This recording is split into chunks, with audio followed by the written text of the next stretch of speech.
Bir eshitib ko'ring oxirigacha. 40 yosh insonni joniga keladigan elchi debdilar. Qo'ng'iroq chalinadigan payt 40 yoshga kirdingmi bilginki, endi qolgan umring oldingi umringdan ko'p emas. 10 kunlik safarga chiqqan odam 7-kuni samolyotga chipta oladi. Sovg'a salom olib orqaga qaytishga harakat qiladi. 40 yoshga yetdingmi? Payg'ambarimizdan hadis borki, meni ummatimning o'rtacha yoshi 60 bilan 70 o'rtasida deganlar. Endi qancha umring qoldi? Endi qolgan umringda Allohga duo qilishimiz kerak ekanki, Parvardigor qancha umr bergan bo'lsang, otamga, onamga, menga bergan umringga men shukr qilay. Boshimga yaxshilik ham keldi, yomonlik ham keldi. Yaxshi kunlarni ham ko'rdim, yomon kunlarni ham ko'rdim. Bergan kunlaringga shukr qilaman.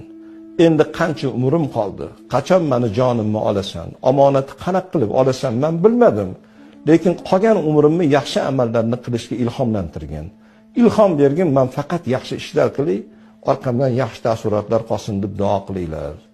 90 yoshga kirgan, 80 yoshga kirgan odamni janozasini o'qiganinglarda hali menga boru, men yoshman demanglar. Xaridor kelgandan keyin iloji yo'q. Xaridor yosh tanlamaydi. Xaridor joy tanlamaydi. Xaridor vaqt tanlamaydi. Bu xaridor Hazrati Azroil alayhissalom.